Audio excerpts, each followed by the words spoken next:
রহমতুল্লাহ। আসসালামু আলাইকুম। ওয়ালাইকুম আসসালাম। কেমন আছো? আলহামদুলিল্লাহ ভালো আছেন?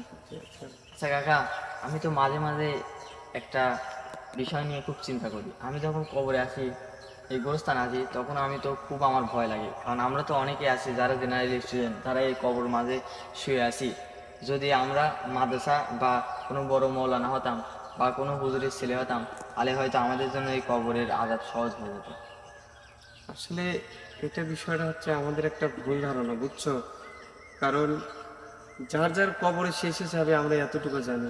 দেখো এখানে সাদীপুর কেন্দ্রীয় কবরস্থানে কত মানুষ শুয়ে আছে। দেখো এই কবরের পাশে মানে একটা মানুষ শুয়ে আছে, তাই না?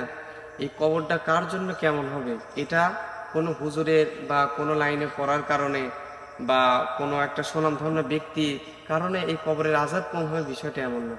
যেমন তুমি তাকাও, হযরত ফাতিমা রাদিয়াল্লাহু তাআলা এর দাফনের সময় আবু যার গিফারি রাদিয়াল্লাহু তাআলা আনহু কবরকে প্রশ্ন করছিল, হে কবর, আজকে তোর কবরের মধ্যে এমন একজনকে রাখতেছি যিনি হচ্ছেন দোজাহানের বাদশাহের মেয়ে, হাসান হুসাইনের আম্মা, জান্নাতের সর্দারিনী, জান্নাতের সার্টিফিকেট পাওয়া একটা মানুষকে আমি ইতে রেখে যাচ্ছি। হে কবর, তুই খবরদার বিয়াদবি করিস না।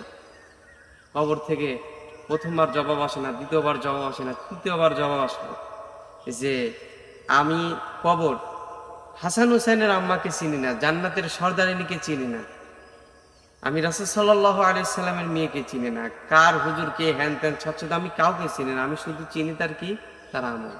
তার আমলটা যদি ভালো হয়, আমি কবর তার জন্য আরামের ঘর হয়ে যাব। তাহলে ভাবো, হযরত ফাতেমা রাদিয়াল্লাহু তাআলা আনহা এর সময় যদি কবর এমন হুঙ্কার দেয়, তাহলে তুমি আর আমি বা আমরা কোনেকার কে? আসলে কোনো পীরের দোহাই দিয়ে কোনো পীর আমাকে জান্নাতে নিয়ে যাবে, এটা কোনোদিনও সম্ভব না। কারণ ফাতেমা রাদিয়াল্লাহু তাআলা এর সময় কবর এমন হুঙ্কার দিলে পীর তোমাকে কিভাবে জান্নাতে নিয়ে যেতে পারে, এটা আমাদের একটা ভুল ধারণা। আমল করে আসতে পারলেই তবে কবর আমার জন্য আরামের জায়গা হবে। আসলেই তো কাকা, আমি তো এভাবে কখনো ভেবে দেখিনি।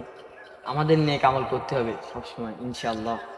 এই জন্য সর্বপ্রথম মনে রাখতে হবে, আর ওই পথেই চলবা যেই পথে চললে আল্লাহকে পাওয়া যায়। আল্লাহর বিধিবিধান মেনে নেকা আমল করে কবরে আসবা। তোমার আমল ভালো হইলে কবর অবশ্যই তোমার জন্য জান্নাতের বিছানা বিছিয়ে দিবে, সুবহানাল্লাহ। আর আমল যদি খারাপ হয়, কবরের এই এক পাশের মাছটি আর এক পাশের মাছটি এমন ভাবে চাপ দিবে, তোমার হাড় মাংসের পিছে আলাদা করে দিবে। এই জন্য কবরের আযাবই হচ্ছে সবচেয়ে বড় ভয়াবহ। ঠিক আছে? এই জন্য সেইভাবে নেক আমল করে চলাফেরা করবা। ঠিক আছে? এখন থেকে আসসালামু আলাইকুম।